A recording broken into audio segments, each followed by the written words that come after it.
Hey, thank you for spending some of your valuable time with me today. Today we're going to be explaining freon. This is going to be the first in a series of videos about air conditioning. So we'll touch on some components today, but we'll mostly go over those components in depth one at a time in the next few videos. Insanely cool cars, tool reviews, and auto repair videos. Now, freon is the magical fluid that mostly works in gaseous form in air conditioning systems. That most of the components you cannot see in these modern vehicles, especially this hybrid right here. You can see a little bit more of the components in this Mustang here. There's a compressor right here. And there's some lines down in between the radiator. There's a gap, and then right here is the condenser. Bear with me because there's a reason you need to know this. Here on the Toyota, pretty much the same. You've got a compressor. You've got a gap between the radiator and the condenser. This is not the radiator that you see in the front. And then the radiator is behind it. And then there's lines, and I'll explain the other stuff because we're going to look at a vehicle that you can really see the components. See, these older Corvettes, just about everything is out in the open except for the condenser. That's why I wanted to show you the condenser on the other vehicles. You can clearly see here a compressor, an accumulator. The evaporator is contained in that box right there. And then there are, of course, high and low pressure lines connecting all of these components. And you get a better look at the compressor from this side. Now, the way I explain freon may be a little bit different than the traditional way.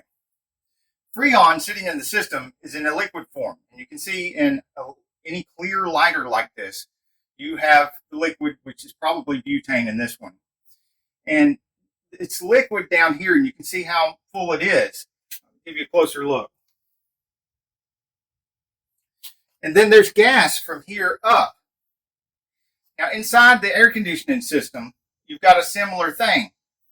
But it's going to be mostly sitting in that big accumulator, which we'll look at again in a minute. And since that accumulator is not clear, you can't see it like you can see this. You'll notice that this accumulator here is much lower than the compressor. One of the reasons why it's much lower than the compressor is because that helps make sure that your compressor is not pulling liquid freon into the compressor, which would damage the compressor. It needs to pull the gas off the top. So imagine this being clear, and you could see the liquid, and you can see that on the top is the gas, and you see the pipes are connected near the top so that it's not pulling any liquid from that accumulator. Now remember that I told you about the freon being liquid, because that's going to come in handy later. The only place that it's liquid in the system right now at rest when the system isn't working is in here in the accumulator. Then some of that freon goes into the compressor. Now the compressor is kind of like the taxpayer, and the freon is kind of like the money. The money's not worth anything, and it doesn't do anything unless somebody's doing the work. And the compressor does the work. That makes it the system work. That's why they call it work. And without that, the freon just sits there and doesn't do anything. It's worthless. So the compressor compresses the freon and sends it to the condenser. Now, there's a really handy thing about R134A that makes it easier to understand how freon works. R134A just happens to be under pressure, let's say at resting pressure about 97 pounds on a day like today. Here in the South, it's about 97 degrees. And the R134A freon will be at about 97 pounds. Roughly, give or take a few pounds. And it consistently stays that with temperature under pressure, which makes it a lot easier to understand. So it leaves the compressor, it's being compressed, it gets compressed so much that after it leaves, talking about around about 225 pounds on the high side, assuming that everything's working correctly and that there's enough freon in the system to work correctly, all the components are right, this is under normal, proper working conditions, you should have over 200 pounds in the high side going through the condenser. So since R134A is roughly the same temperature as it is pressure, when you're talking about pounds and Fahrenheit, not on the metric scale, then you can pretty much assume that at 225 pounds between the compressor and the condenser, you're going to have about 225 degrees there. Don't touch the pipe coming out of the compressor. Now, on the other side of the condenser, when some people say in their videos you can touch the low side and touch the high side, they're talking about over there between the condenser and the evaporator, because once it's gone through the condenser, it may still be at 225 pounds, but because of the fan going through the condenser and it dissipating the heat, which is what the condenser is supposed to do, it will have less temperature in that same 225 pounds. And I'm just using 225 as an example. That's not exactly what you're supposed to have in the high side under all conditions, under all vehicles. It's going to differ for many reasons. But like we're just using this as an example on this vehicle under today's conditions. It leaves that condenser at 225, but now it's a lot cooler than 225 degrees. Let's just say, for example, it has somehow magically dropped all the way down to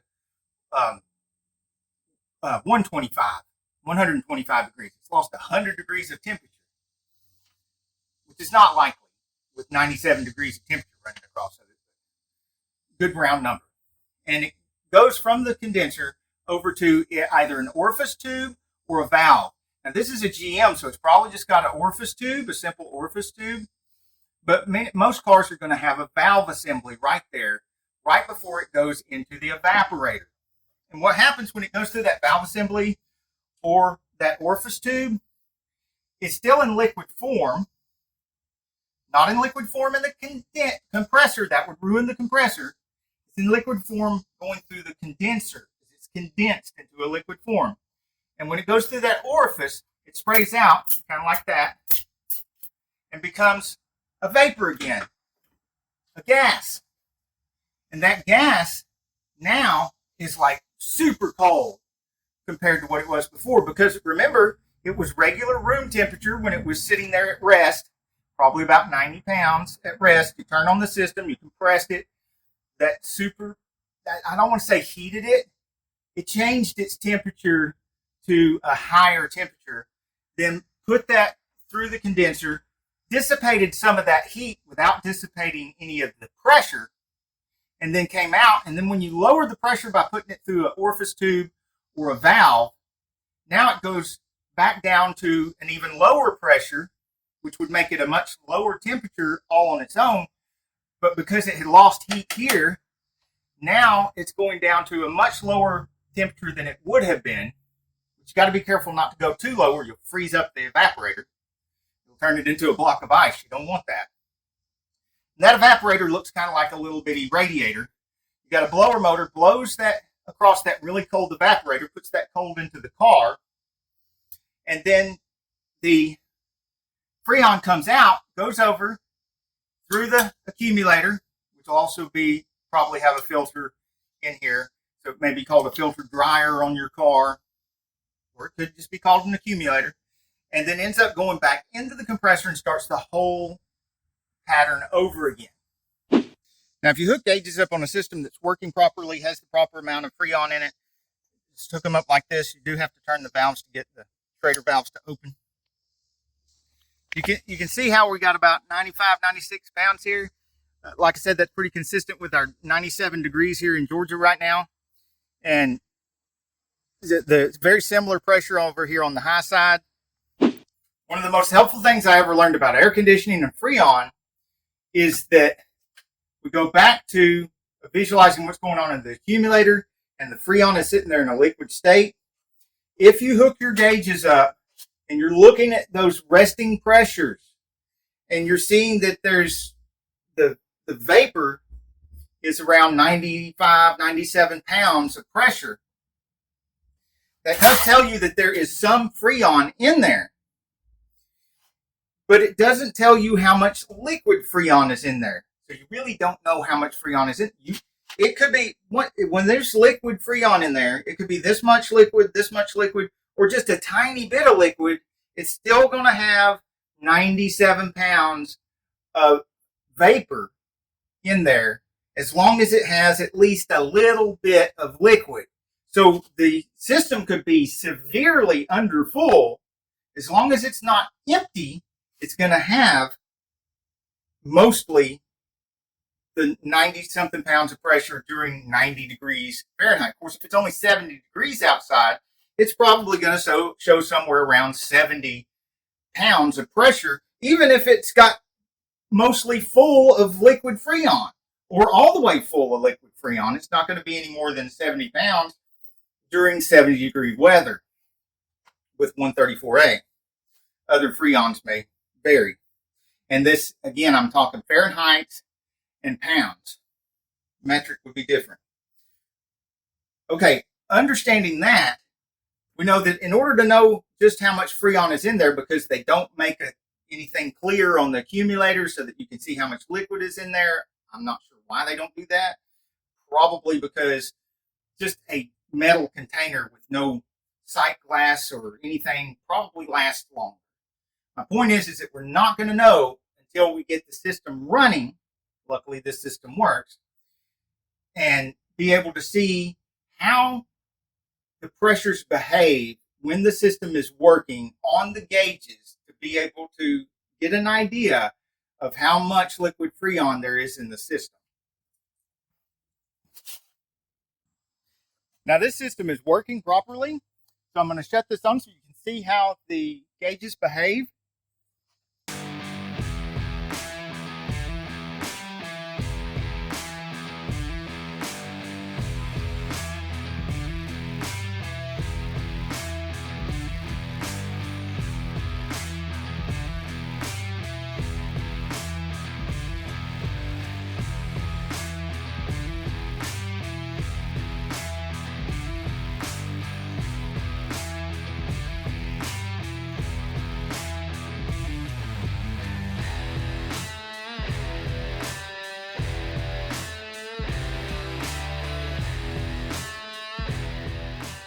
Okay, you can see here we are running somewhere between 225 and 250 on the high side.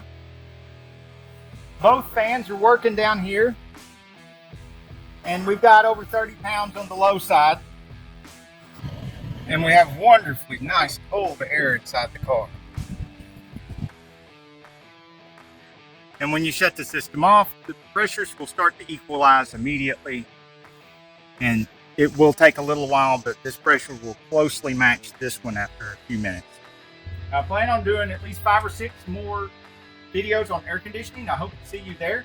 Till then, get off the couch and get dirty. If you're still here at the end of the video, it's because you're awesome and I want to give you some bonus information. There's usually a sticker on every vehicle that says something about air conditioning, and it will tell you, like this one says 1.14 pounds freon. That's if the system is completely empty, like you've done some work or replaced a component and there's no freon in the system. The most accurate way to fill it up, most people, they use the cans and that are, say, 12 ounces on them, and they kind of guesstimate on that last can. Most professional shops use a scale like this, and they put a big can of freon on there, hooked up to the car, and zero it out, and then fill the car up with the proper amount of freon while watching the scale. And then you have the exact proper amount of freon in the system. If you subscribe, I'll let you see my cute little turtles.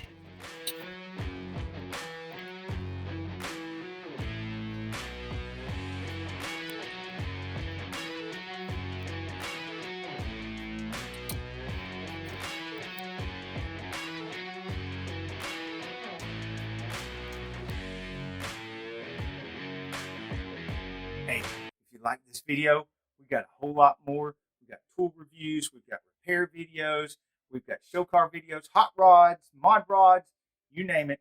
If it's got wheels on it and an engine, it's probably on this channel. So subscribe, like, and binge watch Saneauto.